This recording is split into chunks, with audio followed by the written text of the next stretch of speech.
At the end of the 80s, the war in Europe was over with the Bandidos. We had established a great relationship with the Bandidos here in the United States. Myself and George Weggers were now friends. I considered the guy a brother, and I was starting to interact with Bandidos from Texas, Washington, and I really liked those guys.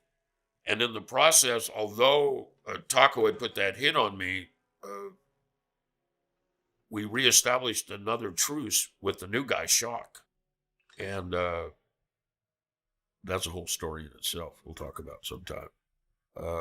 I went to a sit down with them, and Shock had taken over, and Cisco was with me, and Papa from Frisco, who later was murdered by the Mongols. We all had to sit down with the outlaws, and it was productive. We walked away with that as a new, kind of a new amnesty, if you will. Like, we never really buried the hatchet in any of these wars, but we created bridges, communication, and we would get moratoriums on the violence. And so reestablished the outlaws, Bandidos, we had going. The Mongols were starting to interact with us. The Mongols I invited the Mongols to the Ventura Clubhouse. And the ironic thing is, we've got 15, 20 Mongols at the Ventura Clubhouse. I've got my guys in there. And up in one of the California prisons, we've got member Tom Heath, who's doing time for blowing up 2 Mongols. So it was very uneasy feeling, but the Mongols respected us, we respected them, and we were making some headway. They were going through some personnel changes. I think, I can't remember the leader's name, Doc Cavazos took over. His name may come to me. Roger Penny. Sorry, Roger. Roger Penny was running things at the end of the 90s. And I had gotten indicted, went into prison. Things were uneasy at the time, but everything was in place. Now, I come out, I'm on high control probation. It's worse than parole. It's like high control. You've got to go in every week. You can't go anywhere. You can't do anything. You can't leave the county without asking. So I went in there and I asked to go to Laughlin, and they just flat told me, my PO is a good guy, but he just said, George, there's no way they're going to let you go to Laughlin.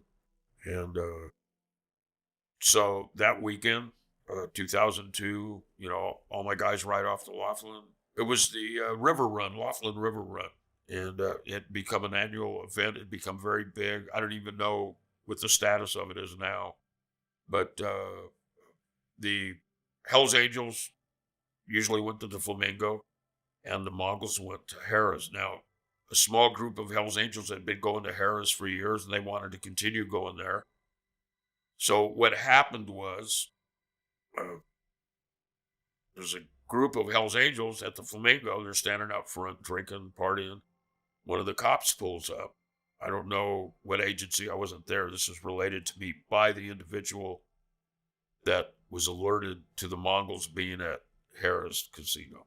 So this cop said, do you know your brothers are surrounded by 100 Mongols down at the casino? Which I thought, I don't know if he was intentionally trying to initiate a problem, or if it was just a stupid remark that he should have thought about more before he made. So the member goes back and he says, hey, the Mongols got our guys surrounded at Harrah's. Everybody jumps on their bikes, rides down to Harrah's. The rest is history. You can watch the casino floor videos. They go in there. Hells Angel starts the fight. He kicks one of the Mongols in the chest, I believe, or in the face, and it's on. And then you've got this carnage going on. People shooting, people getting stabbed, and it's very vivid. You can see it. You see Roger Penny in there. You see Doc Cavazos. Roger got stabbed pretty bad. Here at Harrah's Casino in Laughlin, Nevada, Outlaw biker brotherhood is about to turn into biker bedlam. A security guard talks to a dozen Hells Angels who've wandered into the bar. A few minutes later, 59-year-old Roger Pinney slowly walks toward them. Pinney, a Vietnam vet and president of the rival Mongols Motorcycle Club, senses that trouble is brewing. But he walks right into the middle of the Angels, later explaining he wanted to defuse this bomb before it exploded. This Mongol was standing nearby.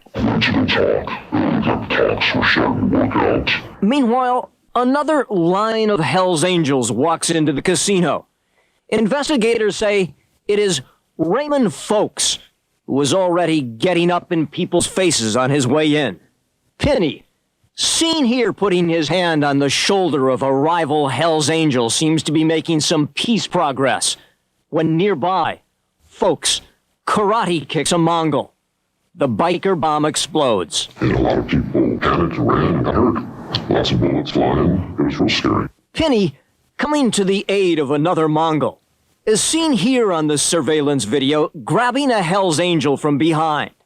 At this point, two Angels pull the Mongol president down and punch and stab him repeatedly. Pinney is gushing blood as he finally stands and escapes. He spends days in the hospital but survives. 2.5 years later, this man, Ruben Cavazos, known as Doc, is now president of the Mongol nation. And not all Mongols are happy about that. And some disillusioned Mongols say this is why. When President Roger Pinney stepped up to the Hells Angels in Laughlin, Doc was the Mongol sergeant-at-arms. His role, our sergeant of arms, any sergeant of arms, is to protect members and protect your P, which is your national president. But when Pinney threw himself into the middle of the Laughlin fracas, Doc was not at his side. He was back here. And when Pinney is attacked and goes down, Doc appears to duck out. He went backwards. He ran. And left our national P there to die. This Mongol got clubbed with a crescent wrench. Others were stabbed. A Hells Angel made a final sweep through the casino, firing a gun indiscriminately at Mongols. In the end, one Mongol was dead and 7 injured. 2 Hells Angels were also killed. Doc, the national sergeant-at-arms, was nowhere in the action on the surveillance video. This Mongol claims he saw Doc run for an elevator. He's a coward. He doesn't deserve to wear that patch. He ran and left people to die. Doc Cavazos tells Fox 11 News he didn't run. He also says it wouldn't have been all that bright of him to get caught in the middle of the shootout without a gun. A federal agent and a Las Vegas investigator familiar with the surveillance tapes confirm Doc, like a number of others, did make a hasty retreat. At the same time, Mongol critics keep piling it on, saying Doc is also trying to profit off the Mongols by making a movie about himself. Inside sources claim as many as 70 bikers have left the club this year, not primarily because of an ongoing feud with the Mexican mafia, but because of Doc's poor leadership. And the next day, the Mongols go through a change. Doc Cavazos takes over. And I get a call from Doc Cavazos. We want to have a sit down and get a handle on this as fast as we can. Well, it's too soon. The Mongols don't want to sit down. The Hells Angels don't want to sit down. And it slowly escalates. And in the process of this, they have a beef with the Mexican mafia. So the Mongols got their hands full. We have our hands full. We have so much heat on us from the feds. And now they've come out with a new law. You've got the RICO law. Now you have a VICOR law, something to do with violence associated with racketeering. And I don't know a lot about it. David Chesanoff kind of led the charge out there in Las Vegas on this trial. But you've got 50 guys that get indicted. I think 18 guys wind up standing trial, and the government's hiding information. This is just a quick synopsis. the government is hiding information. They don't want to reveal things. Well, they've got Jay Dobbins out there, who's an ATF agent, and he's so close to becoming voted into the Hells Angels that they don't want to pull him out. What happens is, and Jay Dobbins can probably speak better for this than I can, but the ATF, they have their own inner politics, just like outlaw bike clubs do. Somebody gets jealous of Jay and thinking, wow, Jay's going to be the first guy in the history to infiltrate the Hells Angels. And I think they pull the plug on Jay. But I think Jay possibly did get voted in the club. It didn't go to a national level because it goes from a local level. Did he get voted in or not? I don't know. Only Jay knows that and the members that were there that night. But it would go from that level to a West Coast officers meeting, from the West Coast officers meeting to a United States minutes, and then from there it would get sent to Europe, and then it would go worldwide. So how close was Jay Dobbins? I think he was real close. If in fact he didn't, I don't know. No one knows. The only person that really knows, I think, left probably is Jay. And I know people get upset. People write me and they talk shit about Jay, but people have to understand Tony Tate was a rat piece of shit. Jay Dobbins was a sworn peace officer that was doing his job. And that's the difference between those two individuals. Tony Tate is a coward. He's a traitor. He's an opportunist. Jay Dobbins, I think, got shot 2 or 3 days after he was on the job as an ATF agent initially. So, you don't like Jay Dobbins? Hey, that's cool, But, Jay Dobbins is not a rat. He's not an informant. He was an ATF agent. And like it or not, that's the bottom line. And I deal in facts and I deal in truth. I don't deal in bullshit and hype. And I'm not going to talk shit about the guy. He risked his life. And, he came out alive. Do I agree with everything he says? Absolutely not. Would I live my life like that? Absolutely not. But you know what? He wasn't an informant. He wasn't a rat. He was a cop. And, the FBI had interviewed a lot of members. Some of the members had gone bad. Some of the members didn't care. They interviewed with the FBI. They said nothing negative about me. In fact, they reinforced the fact that I said stay away from the tattoo shops. Which you have to understand, the thing that solidified them to indict me in 2011. The crime happened in 2007. I get indicted in the summer of 2011. I walked into things were getting out of hand. The Mongols were pushing into town. The war had come up again. We'd had the shootout at the casino. The tattoo artists from the Mongol shop in Camarillo, I think it was called Bone Deep, were coming in to town to work at tattoo shops in town. I went in to the tattoo shop to talk to the tattoo artists and tell them I didn't think it was a good idea to bring these people into town. My members were getting edgy and anxious about it. They didn't want these people in town. And this is really hard to believe. The day I went into the tattoo shop, the FBI had put their own surveillance system in there with the permission of the tattoo shop owners. I think Flocka, that was one of the girls that ran the shop, and I can't remember the guys. They put a system in there, and they also put a system in Ventura Tattoo. And I don't know who owned Ventura Tattoo at the time, but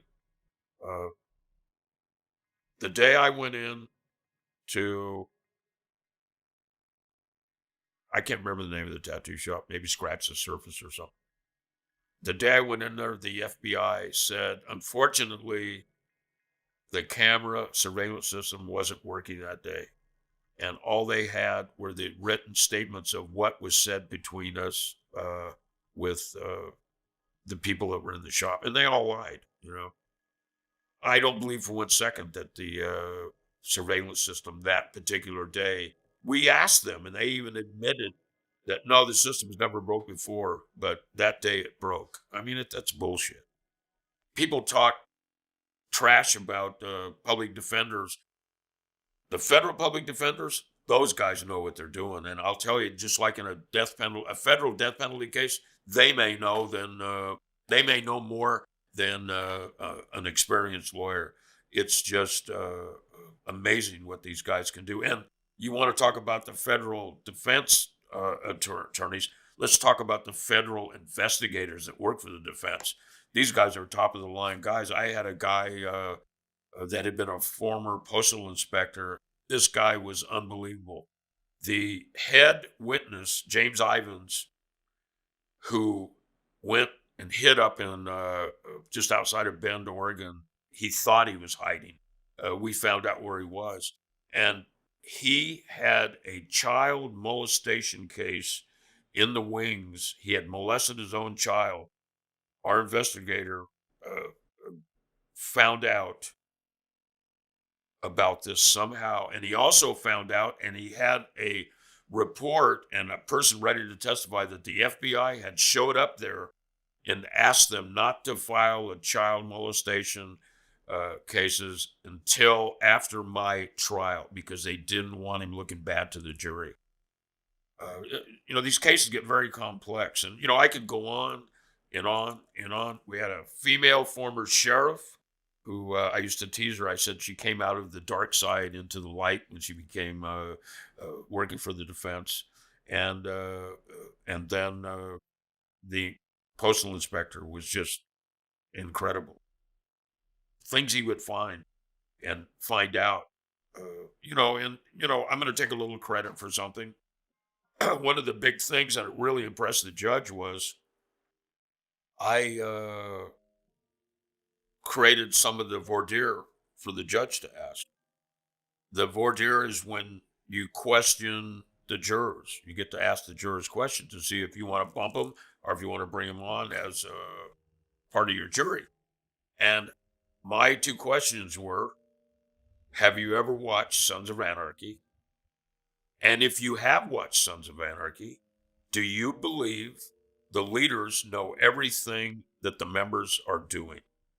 Because that was my defense, that I never told anybody to firebomb the tattoo shops. In fact, I had told them to leave the tattoo shops alone. But, getting back on Sons of Anarchy, so I came up with that question.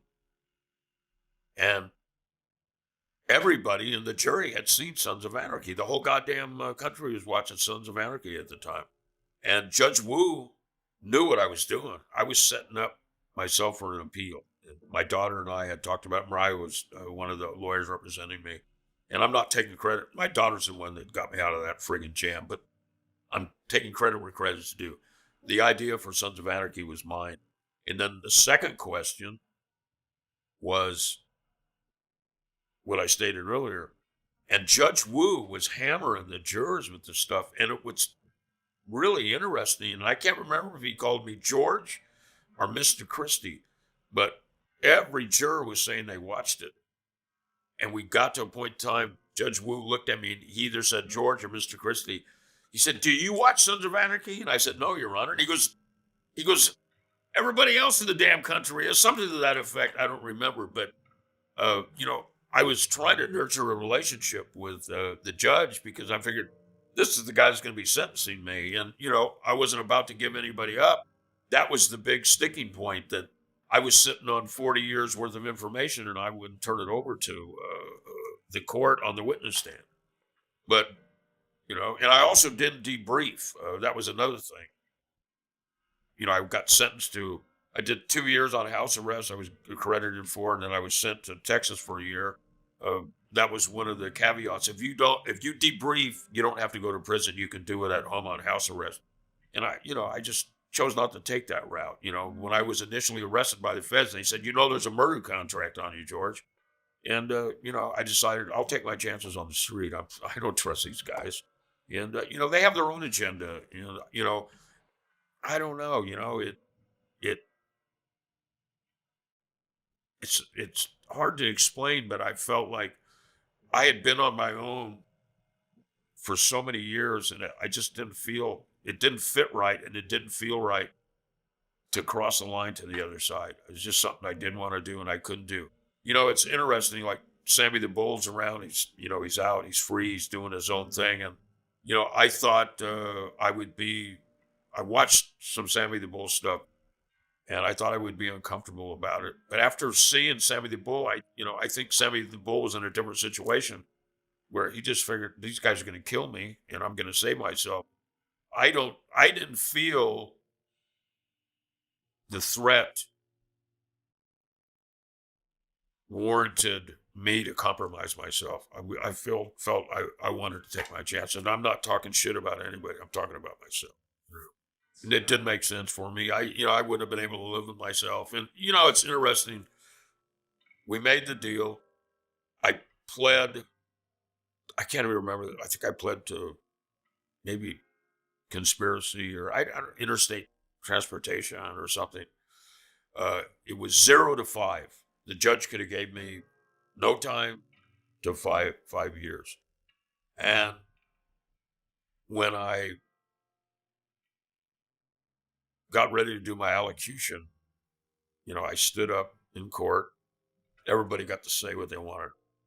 The judge asked me if I wanted to address the court, and he wanted me to address the court because they want you to do this allocution.